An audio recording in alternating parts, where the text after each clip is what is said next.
queridos seminaristas, algunas religiosas, mis queridos candidatos al diaconado permanente y sus familiares aquí presentes, amadísimos hermanos todos en Jesucristo nuestro Señor. Diácono significa servidor, y escuchamos en la segunda lectura la carta de los Hechos de los Apóstoles, donde está el inicio de este ministerio llamado diaconado en nuestra Iglesia Católica, y se remonta al período apostólico, justamente en los inicios mismos de la Iglesia, cuando los apóstoles predicaban, anunciaban, celebraban el ágape, la fracción del pan. Las comunidades, dijo el texto de los Hechos, iban creciendo, pero había algo que distinguía a aquella comunidad cristiana, que tenía el mandamiento de la caridad y el mandamiento del amor como algo que lo identificaba. El discípulo de Jesús se identificaba por ese ministerio de la caridad, la misericordia, la caridad. De manera pues que en las propias comunidades había que atender como la primera obra de caridad o de misericordia, atender a las viudas, darle alimento a las viudas. El contexto histórico donde vivió nuestro Señor Jesucristo, ese contexto de Israel, con todas sus tradiciones y sus cargas, prácticamente la nudez era algo lo más marginal que podía existir en aquel tiempo. La mujer no trabajaba, la mujer dependía de su marido. Si la mujer quedaba viuda, solamente con la ayuda y con la limosna podía sobrevivir en aquella comunidad o en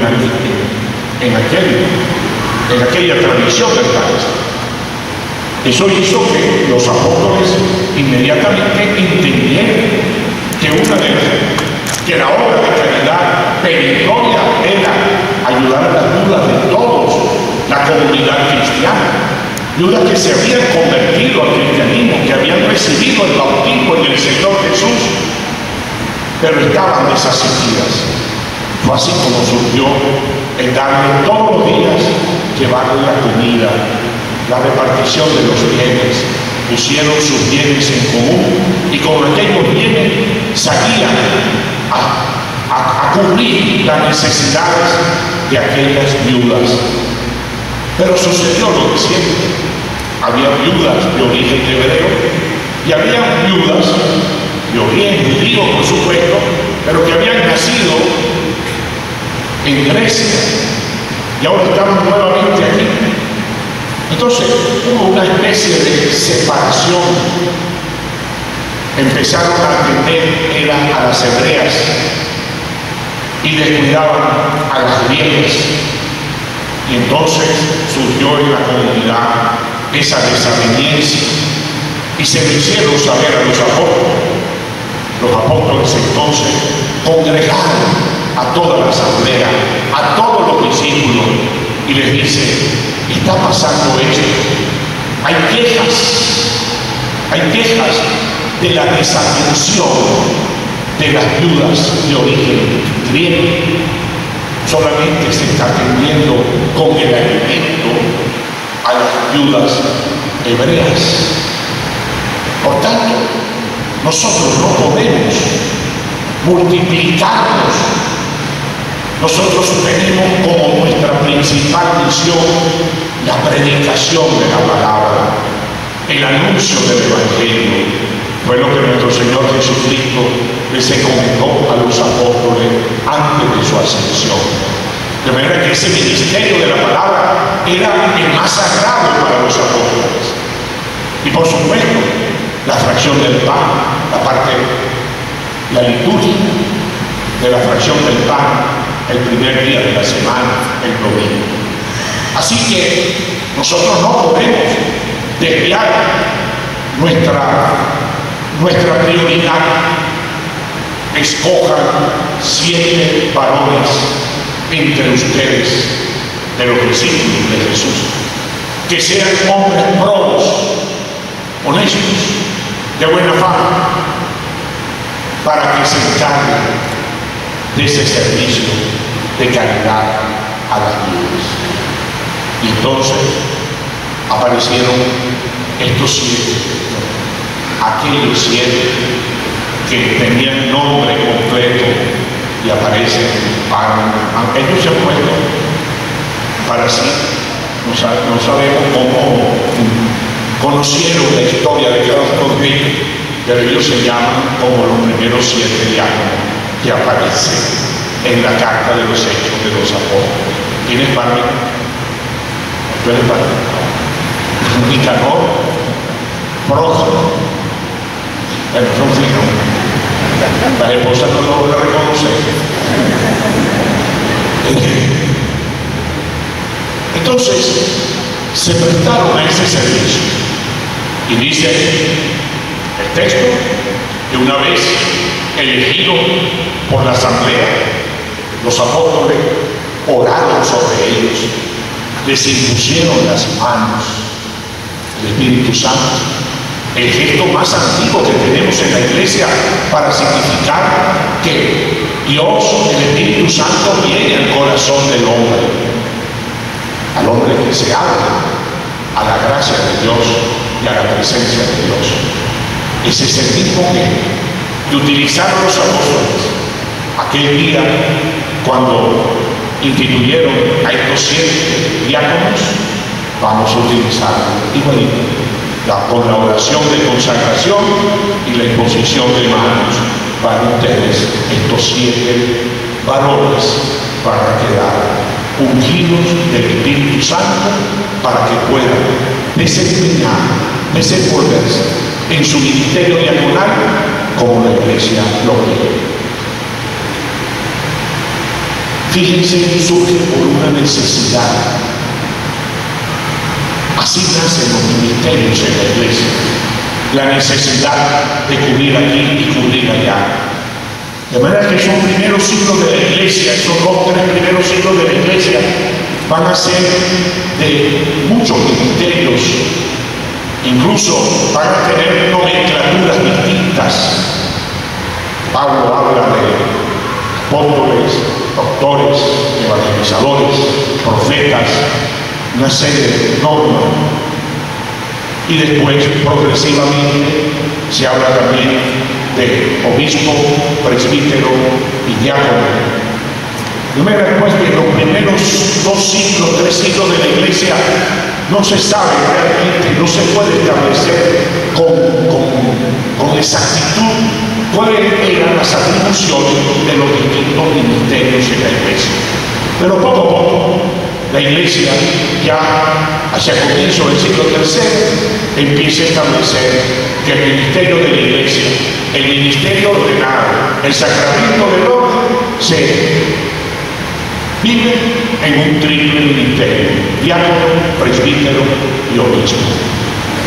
Y es lo que tenemos hasta nuestra época: diácono, presbítero y obispo. Ya sea diaconado allá en los orígenes, en esos siglos primeros de la iglesia, no podemos establecerlo. Pero sí sabemos que eran varones casados los que recibieron aquel diaconado.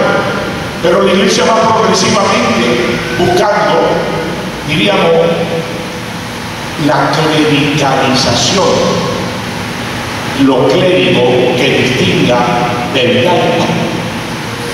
Entonces, allí empieza a disminuir los ministerios en la iglesia, su función en medio de las comunidades, y se pone la rigidez de diácono, presbítero y obispo. Y el diaconado permanente, el diaconado se pierde, se apaga, por decirlo así, en muchos siglos de nuestra historia, de la historia de la iglesia, se apaga y viene a ser simplemente un eslabón, un quicio en la preparación del sacerdote. El diaconado que llamamos hoy transitorio, en que los candidatos al sacerdocio, los seminaristas, van a recibir diáconos en el momento, ya cuando prácticamente culminando su formación, su preparación, reciben el diaconado transitoriamente, porque su vocación es presbítero, sacerdote de la iglesia. Lo reciben transitoriamente. De manera que poco se ejercita el diaconado cuando se trata de la formación sacerdotal. 6 meses, 8 meses, más o menos, se ejercita un formando de cara a su ministerio sacerdotal, ejerciendo el diaconado en nuestras comunidades. Por eso la Iglesia del Vaticano II, fue una renovación de la Iglesia, empezó a darle mayor fuerza y énfasis, tal como lo tuvo la Iglesia primitiva, la Iglesia primera, a los ministerios. Entonces hubo una renovación de los ministerios: lector, acólito, diácono permanente, y ya llevamos 50 años del concilio, la conclusión del Concilio Vaticano II. Y en aquel entonces hubo en Venezuela la restauración del diaconado permanente. En su manera incipiente se creó un comité, una comisión itinerante de formación de aquellos que decían que querían ser diáconos. Allí entró Rafael Curí, nuestro diácono. En aquel momento de preparación, un equipo itinerante que conozco bien, encabezaba Monseñor Ovidio Pérez Morales, hoy arzobispo emérito de Maracaibo y de Los Teques. Él encabezaba aquella comisión que iba por toda Venezuela, dándole en una semana, en el mes de agosto, la formación, y después mantenían esa formación de otra forma. De manera pues que aquello fue incipiente, y pronto, prácticamente, también se durmió en nuestra iglesia ya venezolana, se durmió el diaconado permanente. ¿Por qué? Porque los obispos empezaron a pensar, a decirse: bueno, pero el diaconado permanente tiene que volver a encontrar su propio lugar, su espacio dentro de la pastoral de la iglesia, que no vaya a interferir con el sacerdote, que no vaya a ser como una especie de rival, por decirlo de una manera, de los sacerdotes. Entonces hay que precisarlo muy bien. ¿Y cuál va a ser la formación? ¿En qué consistirá la formación adecuada para ordenar a esos varones casados? Pueden ser 6, pero vamos a tener la ordenación de uno de los 7, el serio, que no está casado, y va a jurar ante Dios en la iglesia que va a asumir la ley del celibato. ¿No? Igualito que nosotros los presbíteros. O sea, le va a pedir la iglesia, le pide esa renuncia al matrimonio para dedicarse completamente a este ministerio diaconal. Pues bien, pero ¿cuál es el ámbito? ¿Qué hacen? ¿Qué deben hacer? No. La Iglesia Universal estableció esa facultades. Eso ya correspondió a la Iglesia Universal. Pero a los obispos nos dejó la Iglesia Universal la cara de la formación, el encargarnos de la formación. ¿Cómo debe hacerse esa formación para poder ordenar a estos varones como diáconos? Permanente, la palabra permanente es lo que lo define. No va a ser sacerdote permanente, se queda como diácono permanente toda su vida, para distinguirlo del diaconado transitorio que recibe, repito, nuestro seminarista al final de su proceso de formación. El ámbito, ministerio de la palabra, ministerio de la palabra, ministerio eucarístico, está juntamente en torno al altar. Pero ¿cuáles son el ámbito? Cosa que no debemos verlo solamente, porque muchas veces, esta persona que no es sacerdote, es diácono. ¿Y qué hace el diácono? La primera pregunta que no se formula un feligrés es: ¿Y el diácono qué hace? ¿En qué se diferencia del cura, del sacerdote? ¿Cuál es la diferencia? ¿Qué hace un diácono o qué hace un diácono que no puede hacer? ¿Qué cosa no puede hacer un diácono que el sacerdote se hace? Entonces, en ese ámbito, el ministerio de la palabra lo lleva a hacer la liturgia de la palabra. El ministerio del altar, más o menos lo que hace un acólito instituido, es para repartir la comunión, que también lo hacen los ministros extraordinarios de la comunión como viático para los enfermos, y el diácono también en las celebraciones de la palabra como comunión, con participación de la comunión, también distribuye la comunión a los fieles en esas celebraciones. El diácono bautiza, asiste al matrimonio y bendice el matrimonio, preside la oración de la iglesia. El diácono también lleva el viático a los enfermos, pero también el diácono en todas sus atribuciones preside la oración de los fieles y también celebra las exequias de los difuntos. Ese es más o menos el ámbito, las atribuciones que el diácono hace en medio de la comunidad cristiana. Bautismo, celebraciones de la palabra con la Eucaristía incluida, exequias, matrimonios, presencia del matrimonio, asistencia al matrimonio, y sobre todo es un anunciador del Evangelio. Por eso el ministerio de la palabra es fundamental, un anunciador del Evangelio, un catequista por excelencia también.